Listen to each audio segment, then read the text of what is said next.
Sebenarnya dari lingkungan juga sih yang mempengaruhi sampai saya bisa bertahan. Ya, tetap disemangati lah, di follow-up juga, kita tetap temani, curhat ya bahasanya, tapi banyak ilmu juga yang didapat. Dan kita juga biasanya kan evaluasi nih, hari ini ada kegiatan apa yang terjadi.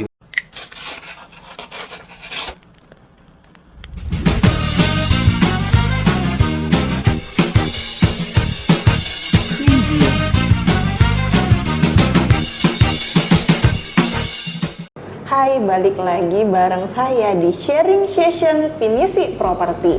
Nah, kali ini saya lagi bareng Pak PAC di Pinisi Property, yaitu Pak Rainol. Hai Pak. Halo. Halo Pak.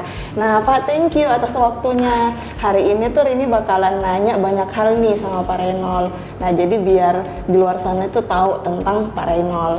Nah, jadi nih Pak, apa sih pengalamannya Bapak di bidang properti sebelum bergabung di Pinisi Property? Kalau sebelum bergabung di Pinisi Property itu saya tidak punya pengalaman apapun itu sih di bidang properti, karena tidak ada basic sama sekali, dan pengalaman pertama saya di bidang properti itu ya ini di Pinisi Property. Wow, jadi berarti memang benar-benar kosong ya dari nol? Iya, Nah, kosong. terus apa awal gabung di Pinisi Property, apa harapannya Pak Rainol? Harapan saya waktu gabung di Pinisi Property itu seperti mau mencoba hal baru sih, mencoba hal baru yang belum pernah saya coba, terlebih khusus di Pinisi Property, dan yang paling penting bisa mendapatkan penghasilan yang tak terbatas, karena saya lihatnya kan di iklan-iklan kebanyakan itu kalau kita bergabung menjadi agent properti kita bisa mendapatkan penghasilan yang tidak terbatas. Ya, no limit ya. Ya, no wow. limit. Nah, terus Pak, kenapa memilih Pinisi Property sedangkan banyak sekali kantor-kantor agent di luar sana? Alasan saya memilih Pinisi Property itu awalnya sih saya ada sedikit lihat-lihat ya di media sosial kantor-kantor lain dan juga Pinisi Property, tapi saya lebih tertarik ke Pinisi Property karena melihat background dari prinsipal kita, dari khusus Ibu Vera ya. Background ini sangat luar biasa, makanya saya mencoba mendaftar di Pinisi Property.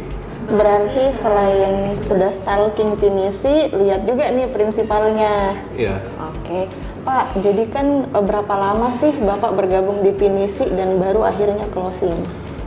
Berapa lama ya? Kalau tidak salah itu hampir 8 bulan ya. 8 bulan saya bergabung dan mendapatkan closing pertama saya. Nah, jadi selama bergabung nih selama 8 bulan, bagaimana sih Pak Reno rasakan?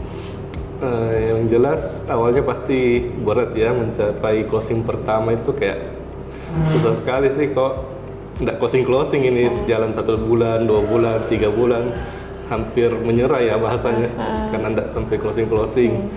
Tapi pada akhirnya begitu dapat closing pertama itu kayak lega sekali ya. Apa yang bisa bikin Pak Rainol bisa bertahan? Artinya kan selama sudah sempat down nih, menyerah. Nah, apa yang bikin selama 8 bulan lamanya Pak Rainol tetap bisa bangkit? Yang paling pertama sih mungkin dari support dari keluarga dan juga support dari teman-teman di kantor sih. Semua kita kan di sini saling menguatkan ya. Kalau kita belum closing, kita selalu disemangati, ayo coba lagi, coba terus, pasti bisa. Makanya dari lingkungan juga sih yang mempengaruhi sampai saya bisa bertahan di sini. Kalau bicara tadi kan sebelum closing, setelah closing, bagaimana nih kiat-kiatnya Pak Rainol? Setelah closing, kiat-kiatnya itu pokoknya ditingkatkan saja sih kinerjanya, karena kan kita sudah rasakan closing pertama itu susahnya seperti apa. Makanya kita tetap tingkatkan lagi dan mencoba lagi mencari closing yang lainnya dan closing yang lebih besar. Terus Pak, apa sih kesannya jadi marketing properti? Kesannya menjadi marketing properti itu ada suka, ada dukanya juga. Sukanya nih apa nih Pak? Kalau sukanya itu begitu kita closing kan dapat uang ya, itu pasti. Jadi ada makan gorengan ya? Iya, apalagi ada gorengan. Oke. Nah, dan sukanya juga itu kalau kita di Pinisi Property ini lingkungannya sih yang saya paling suka, karena teman-teman saling support, saling bantu. Itu dia sih sukanya. Kalau duka? Kalau dukanya itu kalau misalkan kita belum closing atau kita menghadapi banyak customer yang banyak maunya, kayak seolah-olah ini closing kok kayak susah sekali ya. Atau yang paling sering dihadapi itu closing sudah depan mata malah batal, itu sih dukanya. Pak, ini kan Bapak ini sebagai PAC, definisi properti. Nah, bagaimana sih Pak rasanya jadi seorang PAC? Rasanya jadi seorang PAC ya pertama pasti merasa berat ya, karena kita ada tanggung jawab sebagai PAC. Apalagi kita harus membimbing beberapa anggota di bawah kita, jadi itu rasanya pasti berat di awal, tapi semakin kita jalani semakin terasa ya santai aja sih, kita ikuti saja alurnya bagaimana kita bisa menghadapi teman-teman, bisa membimbing teman-teman juga. Bagaimana Pak menghadapi tim-timnya Bapak yang ya kadang ngeyel-ngeyel lah, disuruh datang, nggak datang, atau nggak on time, bagaimana nih Pak? Nah ini sih sebenarnya masalah utamanya sih, karena kebanyakan kita kan bukan satu kepala ya, kita ada banyak kepala, hitunglah 5 orang ya 6 orang. Jadi kalau ada yang dikasih tahu ada yang ikut, ada yang tidak, ada yang dibilang on time. Pada akhirnya pun pas hari hanya saya sudah on time, yang lain masih tunggu ya, lagi OTW, lagi siap-siap. Tapi sebagai PAC ya saya tetap saja sih mengingatkan mereka bagaimana supaya tetap on time, supaya tetap bisa lebih rajin lagi dalam mengikuti kegiatan. Jadi intinya sih lebih ke selalu reminder ke mereka saja sih, walaupun memang kadang 1-2 hari mereka lakukan, habis itu tidak dilakukan lagi. Jadi, pernah dimarahin nggak sih Pak? Siapanya yang dimarahin? Timnya lah. Masa saya Pak? Kalau dimarahi, jujur saya sendiri nggak suka marah ya. Oke. Cuma paling tegur-tegur aja. Kita kan tegur-tegur halus lah.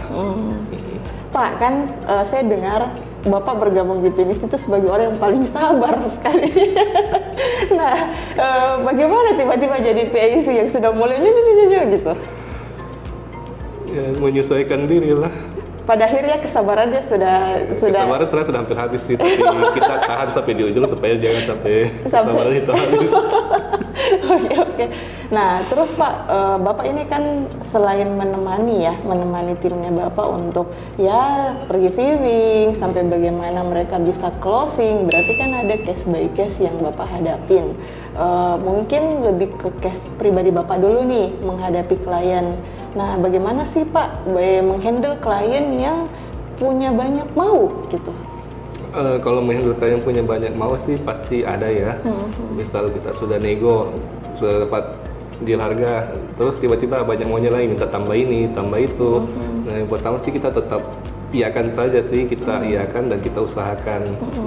Walaupun memang tidak bisa, kita tetap sampaikan. Jadi apapun yang customer minta, kita usahakan. Kalau memang tidak, kita tetap sampaikan ke mereka. Jadi customer tidak merasa ditolak sih. Kalau misalnya mereka minta ini, minta itu, kita dari awal sudah bilang tidak, pasti mereka akan kecewa.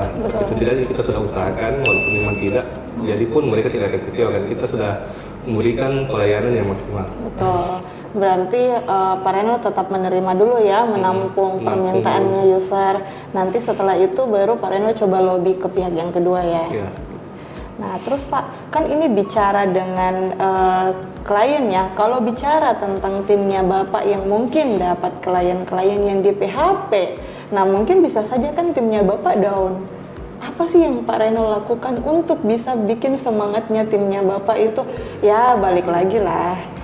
Ini salah satu kasus yang lumayan banyak terjadi sih di tim saya, karena ada yang sudah janjian mau viewing, pas hari hanya saya tanya jadi viewing, enggak jadi kok, ternyata dia keluar kota, terus besok-besok di follow up hilang. Nah itu kan pasti bikin down sih. Tapi bagi saya sih saya tetap ingatkan saja mereka, ini kan rezeki tidak akan lari kemana. Kalau memang bukan dari dia, maka akan datang customer lain lagi yang jadi sumber rezeki yang lain. Jadi tetap disemangati lah, di follow up juga, kita tetap temani, curhat ya bahasanya. Ini kan memang jadi tantangan baru ya Pak sebagai PAC. Dengar-dengar tahun ini Pak Reno itu jor-joran ya buat timnya closing.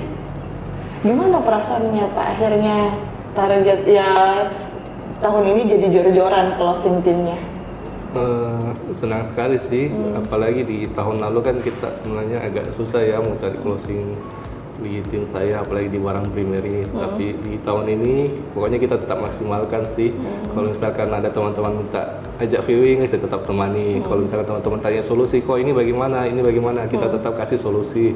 Pokoknya kita cari solusi apapun itu supaya mereka bisa closing. Jadi pokoknya saya tetap bantu sebisa saya sama saya. Nah, kan dengar-dengar Pak, kalau Sabtu ini Pak Renol ibadah ya. Nah, tapi saya kadang-kadang melihat Pak Renol masih bisa temani timnya di hari Sabtu. Itu bagaimana? Jadi udah gak ibadah? Kalau saya Sabtu sih pasti tetap ibadah ya. Cuma kan namanya kita menolong orang ya, nggak boleh lihat hari juga. Selama ada yang minta tolong, kalau bisa kita bantu ya tetap saya bantu. Artinya bukan berarti tidak bisa ya di Sabtu, tapi ya lihat situasi, mungkin diam aja ya. Iya, lihat jamnya ya. Kalau misal sudah selesai ibadah, kalau misal mau ditemani, mau dibantu, boleh.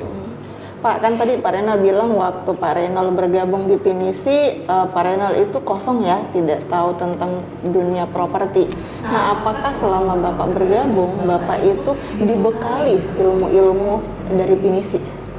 Iya, yang dari awal waktu masuk bergabung kan kita itu dari awal sudah dibekali sih dari training awal, terus dari case by case harian kita. Kalau misalnya kita ketemu istilah seperti ini, dan yang paling banyak sih dibekali ilmu sama Ibu Vera ya, karena dia kan sering sharing. Jadi selama di Pinisi kita tidak dibiarkan kosong sih, tetap ada dibekali dari awal sampai sekarang pun kita masih tetap belajar. Oke. Nah, berarti sampai detik ini pun masih tetap sharing sama Bu Vera? Iya, sampai detik ini pun, karena kan tiap hari tidak ada kasus yang sama ya, pasti ada kasus-kasus yang berbeda, dan customer itu tidak ada yang sama. Jadi tiap hari pun kita belajar sih menangani berbagai macam customer. Pak, kan selain Bu Vera sebagai prinsipal, dengan adanya staff yang ada di Pinisi Property, apakah transaksi-transaksi Bapak itu terlayani dengan baik dan dengan prosesnya cepat? Iya, dengan adanya staff di Pinisi Property itu transaksi saya itu sangat-sangat terbantu ya. Jadi kalau misalkan mau bikin surat sewa menyewa, mau dibantu ini itu sangat-sangat cepat sekali. Jadi setiap transaksi itu bisa selesai dengan cepat. Nah, kembali lagi nih Pak, kan Pak Renol itu tipikal orang yang sabar ya. Nah, bagaimana sih Pak merasakan transisi perubahan bikin konten? Iya, kalau dari bikin konten itu sebenarnya hal yang sama sekali tidak pernah saya pikirkan sebelumnya ya. Untuk orang yang sabar dan bahasanya tidak pernah tampil di kamera sih. Nah, tapi kalau di sini kan kita harus belajar sih. Kalau kita tidak berubah, ya lingkungan yang akan merubah kita. Makanya saya mulai coba berani untuk tampil di depan kamera, berani mulai bikin konten. Walaupun awal-awal itu agak kaku ya dan banyak salah, tapi kita kan belajar dari kesalahan. Semakin sering mencoba, jadi semakin terbiasa juga sih di depan kamera. Apa Pak yang membuat Pak Renol itu di Pinisi bisa tinggal sampai malam di kantor? Yang pertama pasti kalau ada gorengan ya kita tinggal. Berarti karena ada gorengan nih. Selebihnya karena ya suka aja sih tinggal sambil sharing-sharing sama teman-teman, karena biasanya sih banyak ilmu yang didapat kalau semakin sore, semakin banyak sih kita sharing-sharingnya, semakin banyak ilmu juga yang didapat. Dan kita juga biasanya kan evaluasi nih, hari ini ada kegiatan apa yang terjadi ini hari, banyak sih sharing-sharingnya kan semakin kalau sore hari. Pak, apa sih targetnya Bapak ke depannya? Untuk target saya ke depan sebagai PIC dulu ya, saya pasti berharap untuk anggota saya ini semua bisa closingnya, walaupun kan mungkin ada 1-2 yang belum, jadi kita tetap usahakan supaya mereka semua juga bisa dapat closing nih. Nah, kalau untuk saya pribadi ya semoga bisa lebih baik lagi dan juga bisa closing lebih banyak sih, mencapai target. Amin. Dapat reward? Iya, dapat reward juga, dapat reward jalan-jalan sih. Tapi terakhir nih Pak, pertanyaan kan Bapak ini punya tim ya, tim primary. Tapi kan kalau tiba-tiba ada tim yang second yang mau viewing, dan saya dengar-dengar Pak Renol masih menemani juga gitu. Artinya kan kalau dipikir Bapak bisa menolak. Kenapa Bapak tidak menolak? Tidak menolak ya itu lagi, karena namanya kan kita menolong orang ya. dan tidak enak sebenarnya kalau ditolak. Tapi selama saya masih bisa, tetap saya temani lah, maupun mau tim primary, mau tim second, teman-teman siapapun itu kalau misalkan minta bantuan sih kita tetap bantu. Berarti sama siapa aja ya Pak? Iya. Dan kalau mereka closing pasti ada perasaan bahagia juga. Iya, kalau mereka closing kan yang senang juga kita juga sih, karena kita sudah berhasil bantu mereka sampai closing. Oke Pak, thank you ya. Nah, segitu dulu sharing session bareng Pak Renol. Nah, jadi kalau kalian lagi nyari properti nih, cari Pak Renol. Kenapa? Karena itu udah dilayani, dia itu udah baik hati, banyak nolong tim-tim marketing yang ada di Pinisi Properti. Terus, aduh, nggak pernah marah, katanya nggak suka marah. Titik sabarnya itu sudah ditahan sampai di puncak supaya nggak meledak. Nah, jadi transaksi Bapak dan Ibu pasti dilayani dengan baik oleh Pak Renol. Segitu dulu sharing sessionnya. Bye-bye.